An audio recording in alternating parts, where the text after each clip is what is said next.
naskah-naskah yang ditemukan produksi dari Pangeran Wangsakerta dan timnya itu masih kontroversial, tetapi kita bisa membaca bahwa Pangeran Wangsakerta memang ingin mempertahankan Cirebon ini dalam konteks sejarah panjang ke masa depan. Jadi sifat proteksionis terhadap atau melindunginya terhadap masyarakat Cirebon dan juga keinginannya untuk melindungi sampai ke masa depan itu sangat tinggi. Nah, itu yang semangat yang seperti ini yang kami komunitas itu ambil, bahwa Cirebon itu ada dalam dominasi banyak kekuatan internasional yang memperebutkan tentang sumber daya Cirebon. Pertanyaannya, siapa yang akan melindungi Cirebon, mereservasi Cirebon, merekonstruksi Cirebon? Nah, itu pertanyaan. Dalam konteks perusahaan desa-desa kita lihat sangat lemah, pemerintah juga sangat lemah dan lebih pro kepada investor gitu ya. Juga kemudian secara politik di Cirebon itu kemampuan politik untuk mengatur daerah itu juga lemah. Jadi perlu banyak kajian mengapa di Cirebon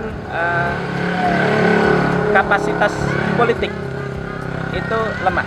Nah, itu kapasitas politik itu cara mengatur masyarakat, cara mengatur sumber daya, cara memproteksi sumber daya, mengelola sumber daya, mendayagunakan sumber daya, itu Cirebon sangat lemah. Sampai sekarang desa-desa Cirebon itu sangat lemah dalam konteks untuk mengelola sumber daya ini. Jauh meneropong situasi Cirebon hari ini, saya tertarik dengan pernyataan Pak Wahid tadi soal bahwa dalam kondisi mengambil alih tanggung jawab kepemimpinan di Cirebon, Pangeran Wangsakerta membuat satu konsolidasi dengan tim untuk membuat sejarah, menulis sejarah, dan disebutkan bahwa naskah itu kontroversial. Nah, sebenarnya apa sih yang dia tulis di naskah itu dan mengapa itu dikatakan kontroversial? Oh, baik. Nah, ya, ini masuk ke dunia manuskrip. Manuskrip, ya. Ya. Pangeran Wangsakerta diceritakan oleh Pak Aca dan tim, itu beliau memang membangun tim, dan tim ini disebut sebagai Jaksa Pepitu. Sebetulnya Jaksa Pepitu itu bukan tim penulis ya. Jaksa Pepitu itu adalah otoritas hukum yang ada di Cirebon, dan itu ada jauh sebelum Pangeran Wangsakerta. Ketika Cirebon ini didirikan sebagai kerajaan, itu Jaksa Pepitu itu sudah ada. Jaksa Pepitu itu adalah 7 wakil distrik yang menjadi jaksa. Yakso, ya, jaksa itu adalah otoritas hukum. Nanti kalau ada persoalan-persoalan hukum, baik pidana maupun perdata, nanti masyarakat itu datang ke Jaksa Pepitu. Nah, gitu. Padulan Pradata itu kalau di dalam sejarah hukum yang ada di Cirebon di Jawa kuno. Nah itu ini yang tim Jaksa Pepitu ini kemudian mendapatkan tugas tambahan pada zaman Pangeran Wangsakerta, yaitu menjadi tim penulis sejarah Nusantara. Sebetulnya bukan sejarah Cirebon saja, tapi sejarah Nusantara. Jadi ada banyak naskah yang diterbitkan dan ditulis oleh Wangsakerta menurut Pak Aca dan tim. Di antaranya yang pertama yang sudah ketemu, yang diklaim sudah ketemu, itu adalah naskah Negara Kertabumi. Negara Kertabumi ini kisah tentang sejarah Cirebon dan negara-negara yang terkait dengan sejarah Cirebon. Nah, Negara Kertabumi ini semacam negara Kertagama yang ada di Jawa Timur yang ditulis oleh Empu Prampada.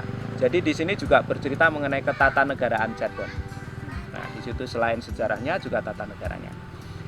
Nah, ini ada 5 sargah dan ini ada banyak jilid ya. Ada banyak jilid atau sargah. Nah, gitu. Nah, kemudian juga ada naskah lain yaitu Raja-Raja I Nusantara atau Raja-Raja di Nusantara. Itu berarti di naskah ini yang tidak semuanya ditemukan, klaimnya itu baru beberapa. Nah, itu merupakan sejarah tentang Asia Tenggara dan Nusantara. Jadi sejarah-sejarah Nusantara ini kerajaan-kerajaan yang ada di, misalnya kerajaan Sriwijaya, kerajaan yang ada di apa namanya daerah-daerah seperti di Campa kayak gitu diceritakan semua. Nah, jadi naskah-naskah ini sebetulnya ingin kalau dipelajari itu merupakan satu narasi sejarah yang kuat di mana Cirebon dan Nusantara ini merupakan kerajaan yang mandiri, mempunyai ilmu pengetahuan, mempunyai filsafat, mempunyai politik, mempunyai ekonomi yang sangat jenain dan kuat dan sejajar dengan negara-negara secara internasional. Kurang lebih seperti itu.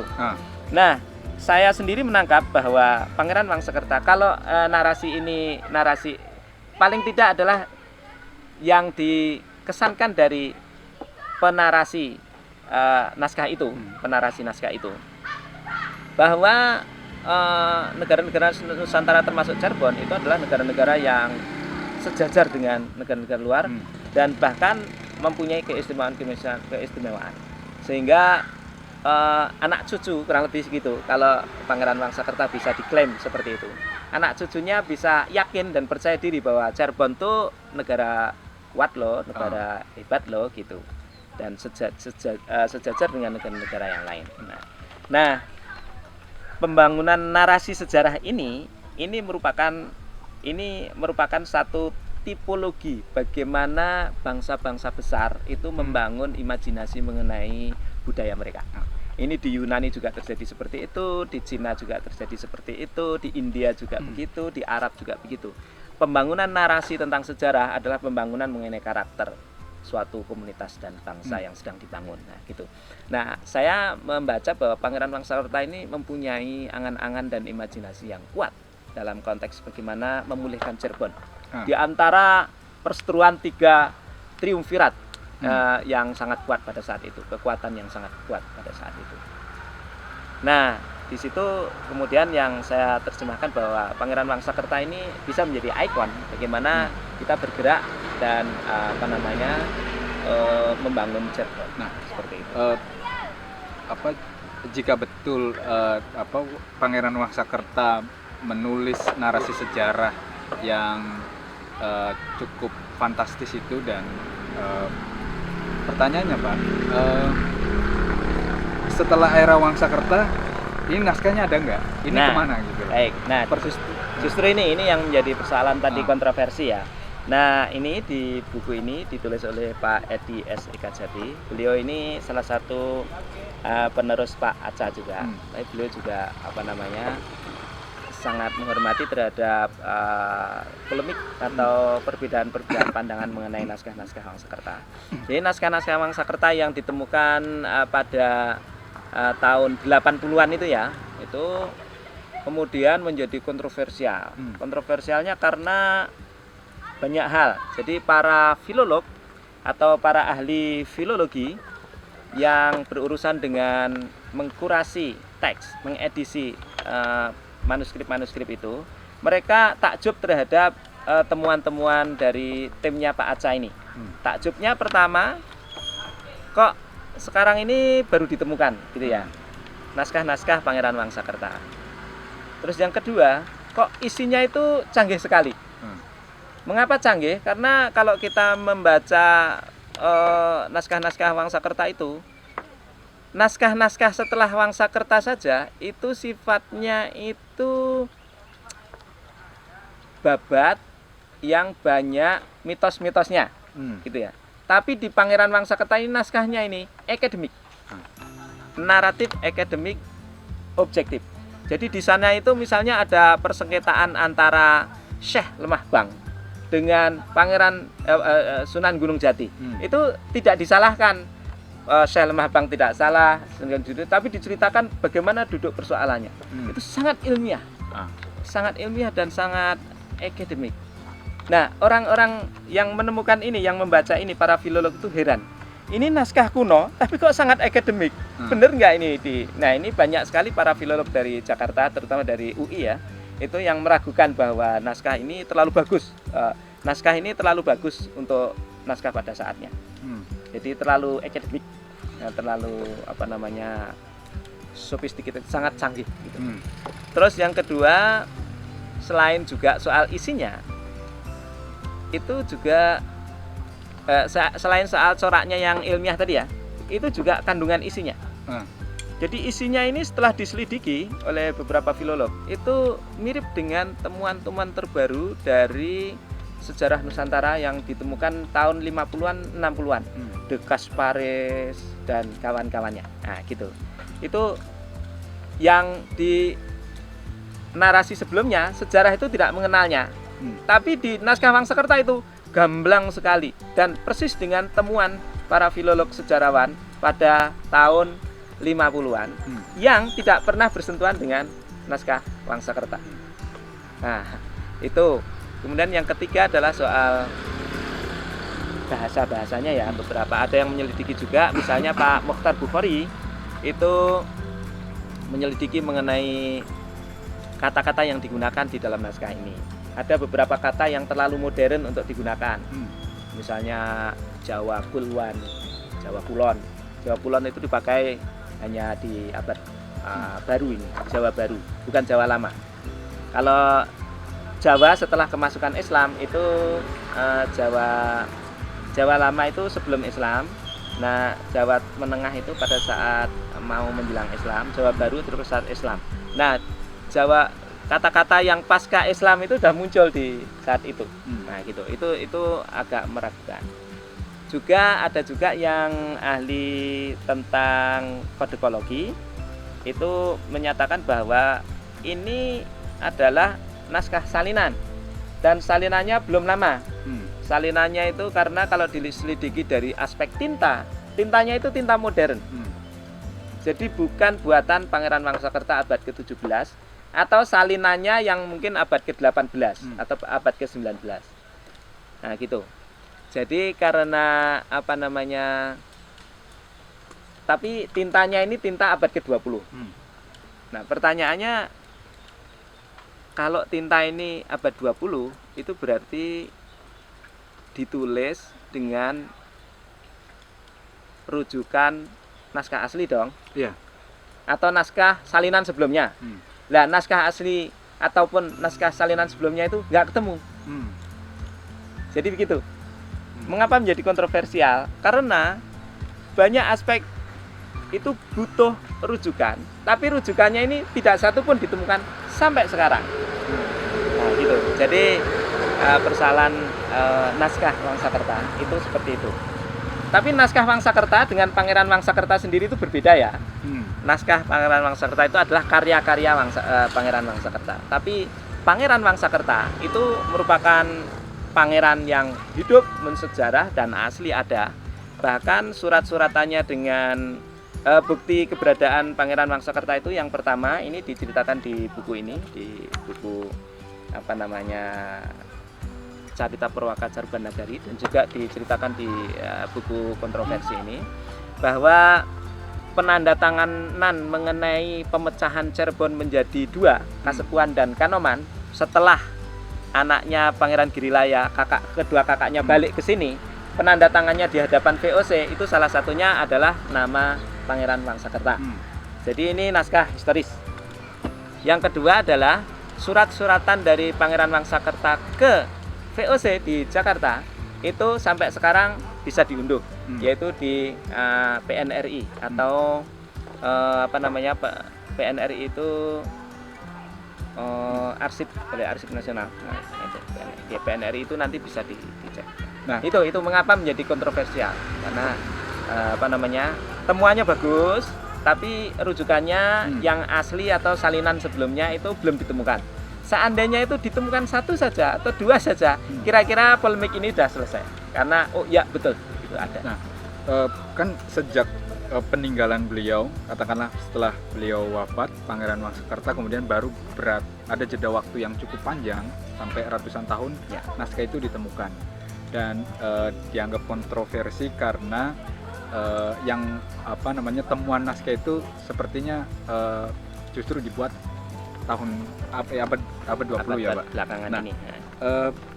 Gini Pak, sebenarnya naskah asli itu di mana gitu loh. Kalau Nah. itu sebenarnya kalau bicara kan biasanya biasanya nih kalau kita ngomongin satu jejak peninggalan sejarah yang baik secara artefak, sosiofak atau metafak, apalagi itu berbentuk naskah, ya apa namanya, kan lazimnya misalnya di tanah Jawa sendiri kan naskah-naskah itu dijaga oleh keluarga deh minimal, atau orang-orang terdekatnya, supaya ini kayak menjadi satu hal yang disimpan, satu benda yang disimpan di museum sehingga bisa dibaca oleh generasi di era berikutnya. Nah pertanyaannya itu kenapa nggak ada gitu loh? Dan kalau nggak ada di mana sebenarnya? Nah, ini pertanyaan yang menarik dan itu yang dicari jawabannya sejak awal kontroversi ini sampai sekarang belum ketemu.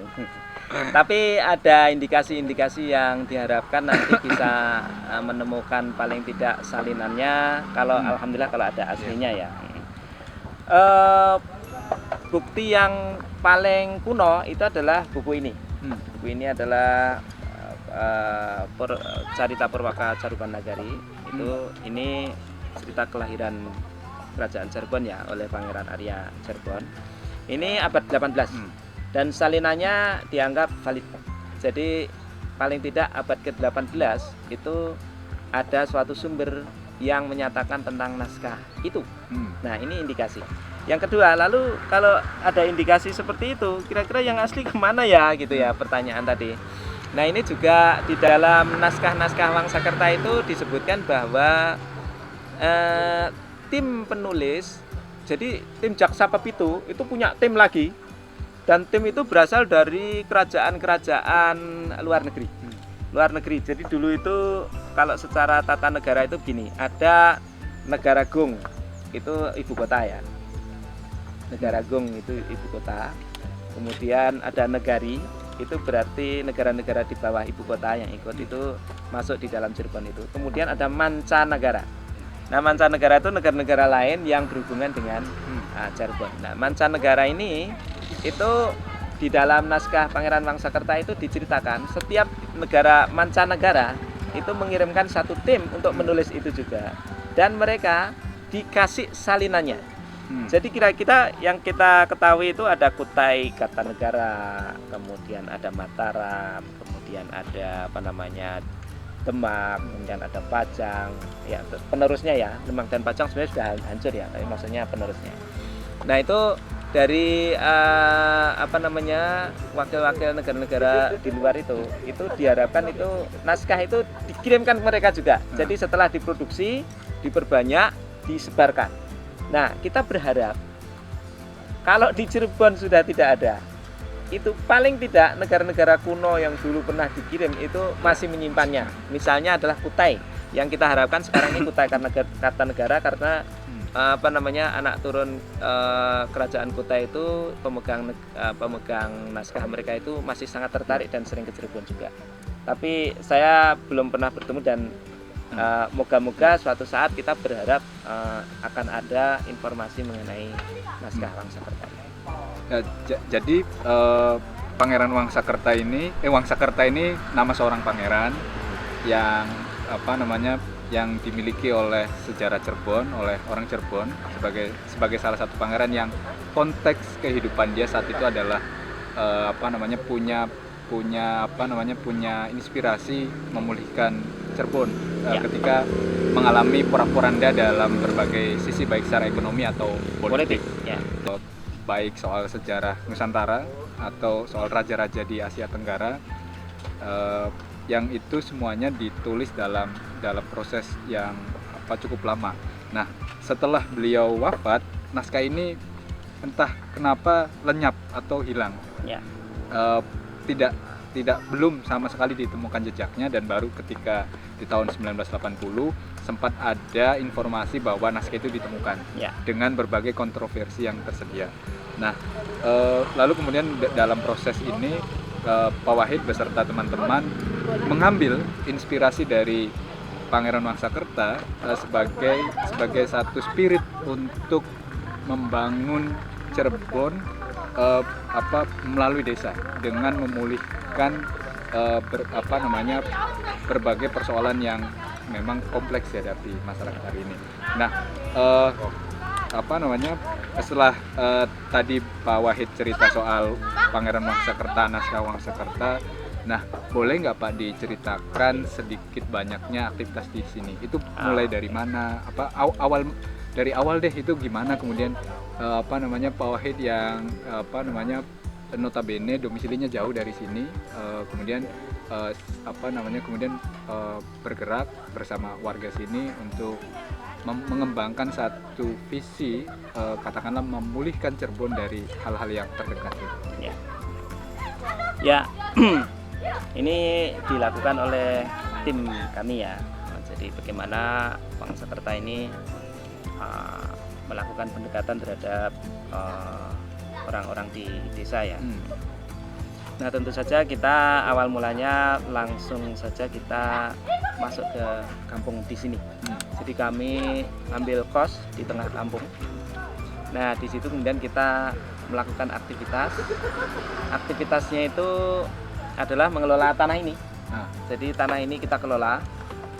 Jadi terus kemudian kita balik ke kos, gitu ya. Pada saat kita mengelola tanah ini sangat tandus, sangat rusak, dan orang-orang kampung juga sudah meninggalkan, tidak menggarap lagi. Jadi pada saat kami menggarap ini, orang kampung bertanya-tanya, ini mau ngapain gitu ya, tanah yang kayak gitu kok ditanam, bagian yang nanam anak-anak dari kota, anak-anak mahasiswa gitu, mau ngapain, bisa apa gitulah gitu ya. Nah, pertanyaan-pertanyaan itu muncul mungkin ya di benak para penduduk ya, setelah lama kami kenal ya mereka mengungkapkan itu. Nah, tapi di sisi lain di kos-kos itu, di tempat kontrakan kami itu, kami juga menampung anak-anak untuk belajar.